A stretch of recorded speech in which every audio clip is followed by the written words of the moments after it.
fellow Americans, tonight we honor one of our nation's fallen heroes. Oh, wait, wrong venue. Tonight we honor one of our nation's fallen people. And that man is my father, Lawrence Wayne Klein. He was born on November 2nd, 1954, son of Wallace and Evelyn Klein. And he was a good-looking guy, good-looking kid. I don't know what happened to him as an adult. I don't know what turned him ugly. But I suppose that's what happens to all adults. Kind of like kittens. Start out cute and cuddly, turn into fat, ugly people. I guess that's just how it goes. I met him later in life. I'm sure after all of his good years were behind him. 7 kids probably had something to do with that. 7 children?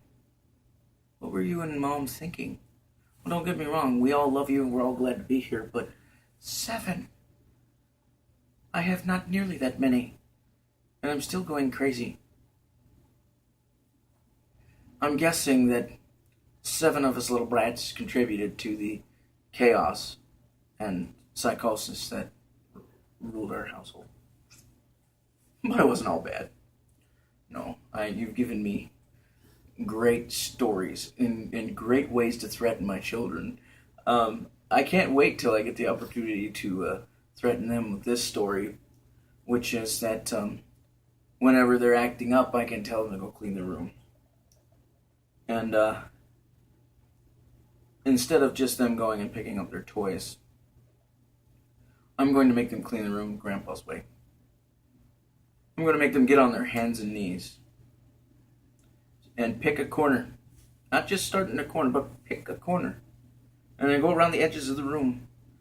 All 4 of them, picking up all the junk out of the corners and the edges, and then pick up the junk in the middle with their hands. I can already see the blank, shocked faces that I'm going to get from these little cherubs. And then I'm going to smile and gleefully tell them that this was the way that we were always supposed to clean our rooms in my household. And all of a sudden, Dad's going to become tough as nails to them. They're going to think I grew up in a gulag in Siberia. And it's going to be great. They're also going to speak proper English, too. I can't help but notice how all of America speaks lousy English. And it's great that I sound like a person who knows how to speak the language.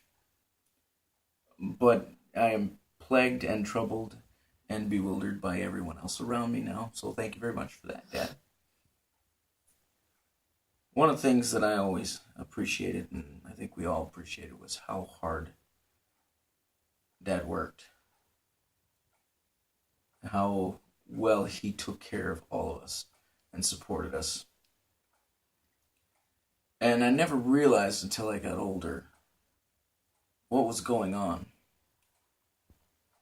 My parents, in order to help teach us, help protect us, help keep us safe, and as we got into teenage years, we thought it was to help imprison us, they turned our yard into the town amusement park.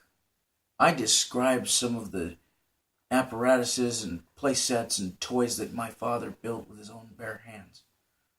With our help, of course. For our enjoyment, I described that to some of the people that I know now, and they would swear I was talking about Disneyland. Unbelievable how much effort that my father put into making sure that we had things that we could have fun and that we could enjoy ourselves.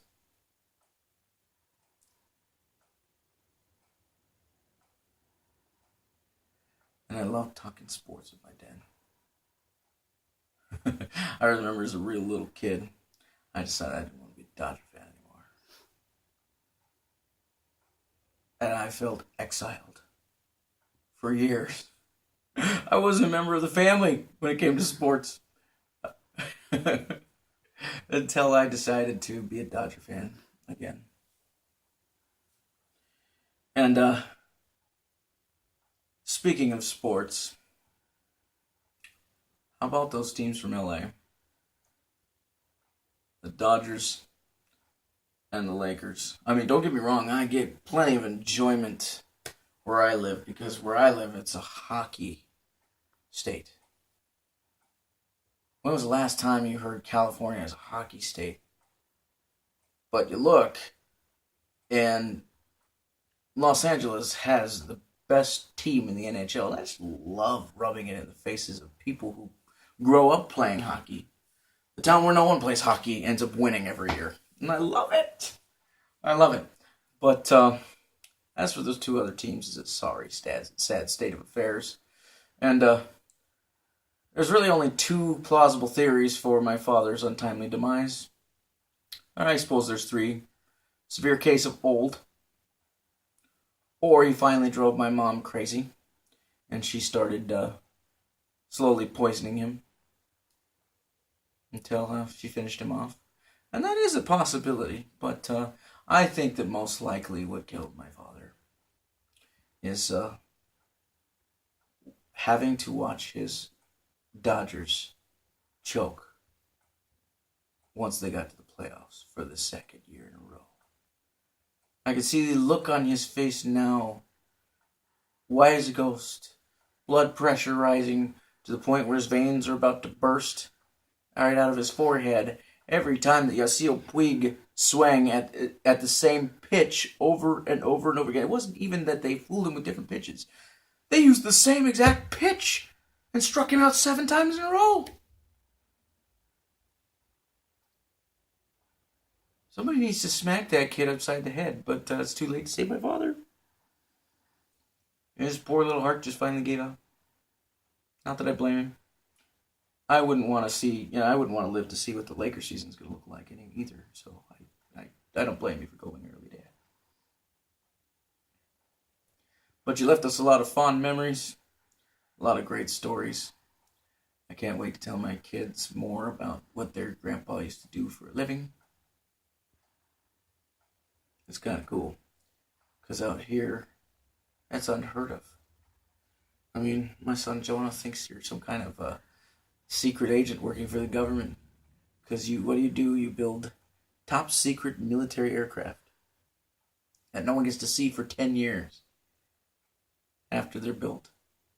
And then they fly at super high speeds across the whole world and go bomb somebody. And I don't know. I remember when I was 8 years old, that was a cool thing to talk about. That was cool to think about. So, my dad, Grandpa, is pretty cool to my son.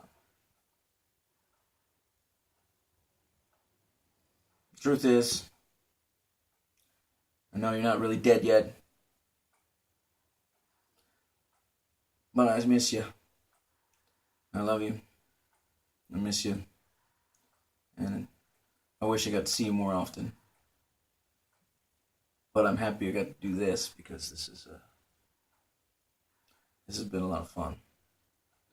And when you do finally croak, I can take comfort in knowing that if you come back as a zombie, you're going to be going after everybody else, but not me. Because winter is coming up here.